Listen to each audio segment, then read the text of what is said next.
This is for educational use only. Our group has allowed our instructor, Mr. Roldan Ardines, to use this as an educational material.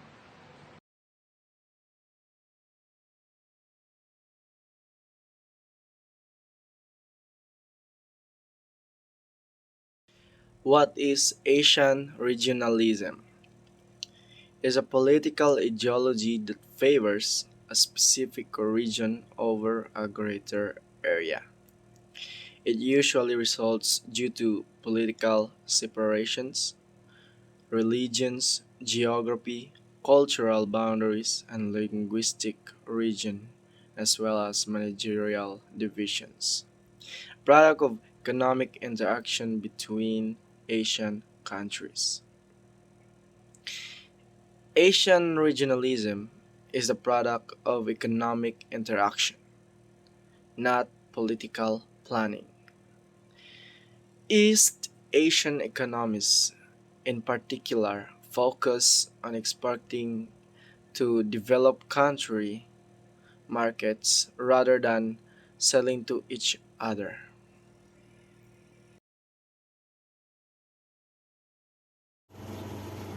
Why there is an Asian regionalism? Regionalism has emerged for several compelling reasons. First, geopolitical dynamics. Asia is a region characterized by diverse geopolitical challenges and opportunities. These include territorial dispute, historical conflicts, and the presence of major power like China, India, Japan, and Russia. Asian countries have recognized the need for regional cooperation to address these issues and maintain stability. Second, economic interdependence. Asia is home to some of the world's fastest growing economies, including China and India. The region's economic vitality has spread the desire for greater economic integration and collaboration to harness the benefits of trade, investment, and technology exchange. Third, shared security concerns. Many Asian countries face common security threats such as terrorism, piracy, and the proliferation of weapons of mass destruction. These challenges necessitate collective efforts and security alliances to ensure regional stability and security. Fourth, cultural and historical ties. Asia boasts a rich tapestry of cultures, traditions, and historical linkage. These commonalities can serve as a foundation for cooperation and understanding among Asian nations, fostering a sense of unity and shared identity. Fifth, globalization and trade. The globalization of trade and commerce has made regional trade blocs increasingly important. Asian countries have recognized the need to work together to access global markets, negotiate trade agreements, and address challenges arising from the globalized economy. 6. Institutional frameworks. The establishment of regional organizations such as the Association of Southeast Asian Nations or ASEAN, the Shanghai Cooperation Organization, and the South Asian Association for Regional Cooperation provides formal structure for Asian countries to engage in dialogue, cooperation, and conflict resolution. Seventh, energy and resources. Asia is a significant consumer of energy and natural resources. Cooperation in securing access to resources such as oil and minerals is crucial for sustained economic growth and development. 8. Soft power and diplomacy. Asian countries recognize the value of soft power and diplomacy in shaping international perception and relations. Regionalism allows them to collectively assert their interests on the global stage. In summary, Asian regionalism is a response to the multifaceted challenges and opportunities presented by the region's geography, economies, security concerns, and cultural ties. It serves as means for Asian nations to collectively address common issues, and enhance their influence in rapidly changing global landscape.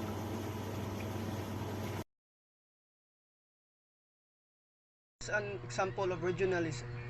Regionalism is a political ideology that seeks to increase the political power, influence, and self-determination of the people of one or more subnational regions. It focuses on the development of a political or social system based on one or more regions, and or the national normative or economic interest of a specific region, group of regions, or another subnational entity, gaining strength from aiming to strengthen the consciousness and of the loyalty of the strength region. With a homogeneous population, similarity to nationalism, more specifically, regionalism refers three distinct elements: movement demanding territorial autonomy within unity states, the organization of the central states of the regional bases for the delivery of its policies, including regional development policies, political decentralization, and regional autonomy. Economic regionalism, institutional arrangements designed to facilitate the free flow of goods and services to coordinate foreign economic policies within countries in the same geographic region. Economic regionalism can be viewed as a conscious attempt to manage the opportunities and constraints created the dramatic increase the international economic ties since the end of World War II.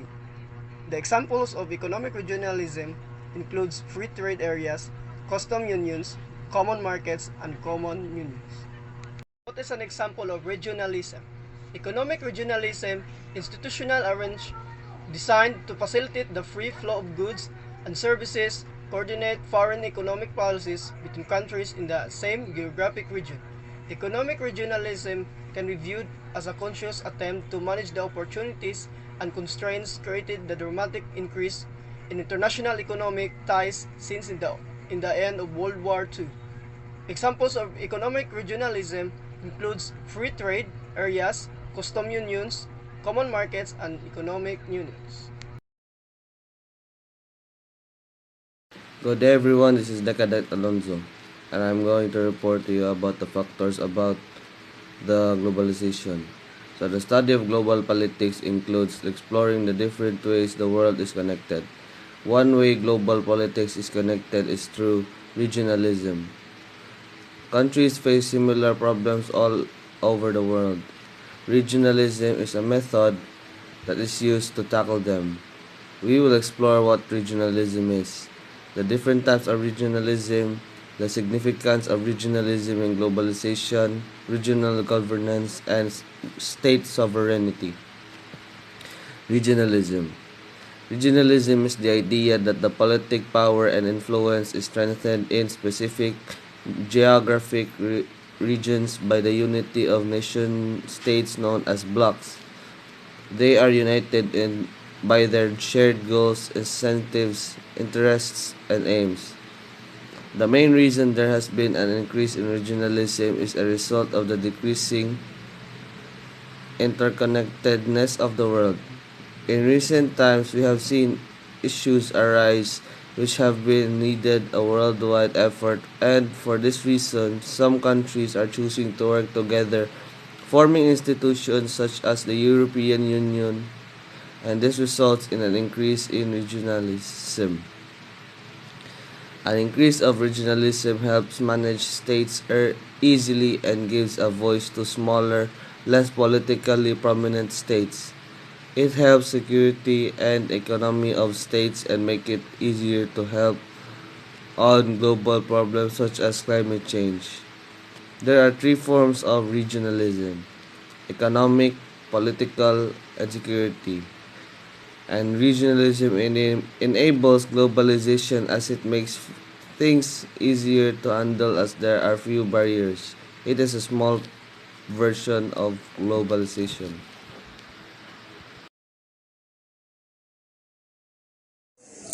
Good day everyone, my name is Cadet Rebenjud Manachita and I'm here to tackle about what is new regionalism. So new regionalism is a term used to describe the emergence of new regional economic and political arrangement in the late 20th and early 21st centuries. It is characterized by a shift from traditional state-centric regionalism to a more multi-stakeholder approach that involves non-state actors such as businesses, civil society organizations, and international institutions. New regionalism is often seen as response to the challenge of globalization, such as increased economic competition and environmental degradation. It is also seen as a way to promote regional development and cooperations. Some of the new example of new regionalism includes the European Union or EU, the North America Free Trade Agreement or NAFTA, the Association of Southeast Asian Nations or ASEAN, the Mercosur trade bloc in South America, and the African Union. So the EU or European Union is a prime example of a new regionalism. It is a political and economic union of 27 member states that are located in Europe. The EU has a single market and currency, and it also has common policies on a range of issues such as agriculture, trade, and environmental protection. The EU is more than just a trade bloc. It is also a forum of cooperation on a wide range of issues such as foreign policy, security, and justice. The EU has played a major role in promoting peace and prosperity in Europe. And another example of new regionalism is ASEAN or Association of Southeast Asian Nations is a political and economic association of 10 member states that are located in Southeast Asia. ASEAN has a free trade area and a common investment area. It is also has a common policies on a range of issues such as security, tourism, and environmental protection. ASEAN is playing an increasingly important role in the Asia-Pacific region. It is a forum of cooperation on a range of issues such as trade, investment, and security. ASEAN is also working to promote regional integration and development. So new regionalism is a complex and evolving phenomenon. It is still too early to say what is its ultimate impact will be. However, it is clear that the new regionalism is playing an increasingly important role in the global economy and political landscape.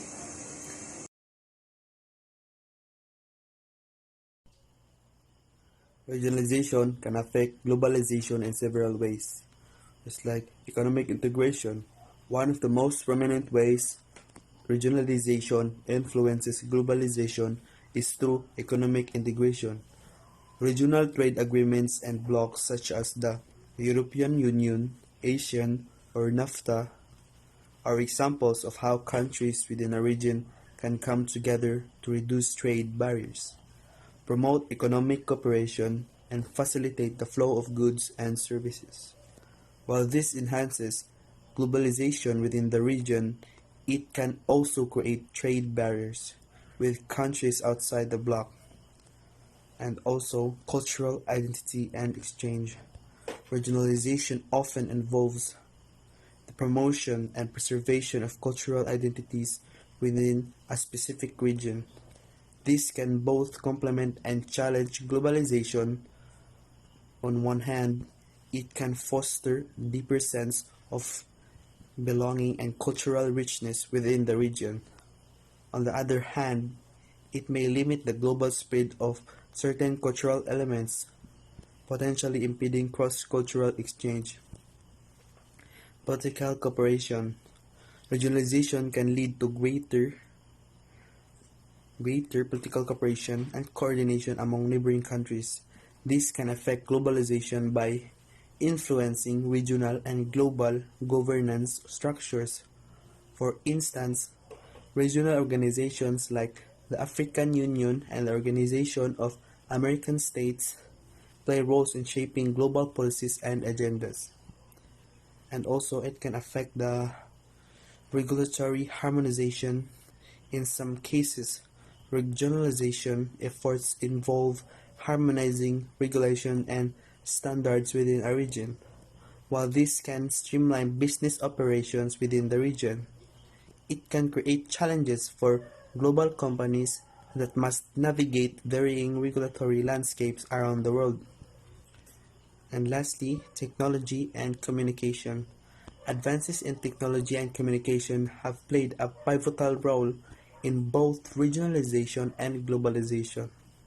Digital communication tools and the internet have facilitated global connectivity, enabling people from different regions to interact and exchange ideas more easily. This has the potential to mitigate some of the challenges posed by regionalization.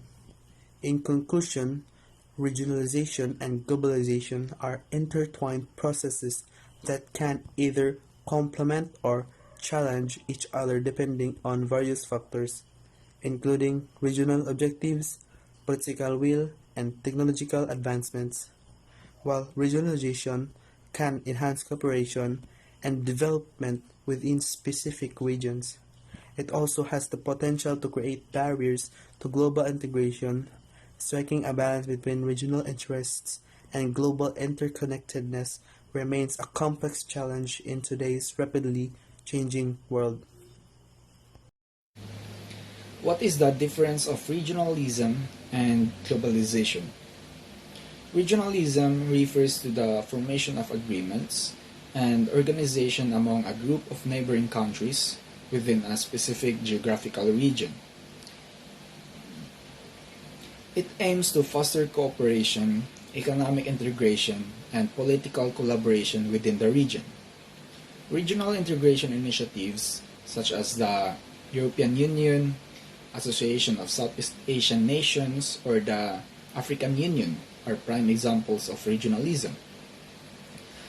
Through regionalism, countries share resources, develop common policies, and work towards achieving mutual goals, be it economic development, security, or cultural preservation. Regionalism acknowledges the significance of regional identities and allows nations to address specific issues that are relevant to their regional context. On the other hand, globalization is the process of increasing interconnectedness and interdependence among countries through the flow of goods, services, ideas, information, and people across borders. It promotes the integration of national economies into a global network. Globalization is characterized by the liberalization of trade, the removal of barriers to investment, and the advancement of technology and communication systems that facilitate the exchange of information and capital. It focuses on creating a global market and fostering a sense of interconnectedness with multinational cooperation and international institutions playing a crucial role in shaping global dynamics. While regionalism and globalization share a common objective of enhancing cooperation and fostering economic growth, well, they differ in several fundamental aspects. Regionalism highlights the importance of regional identity and tailors policies and agreements to the specific needs of a particular region.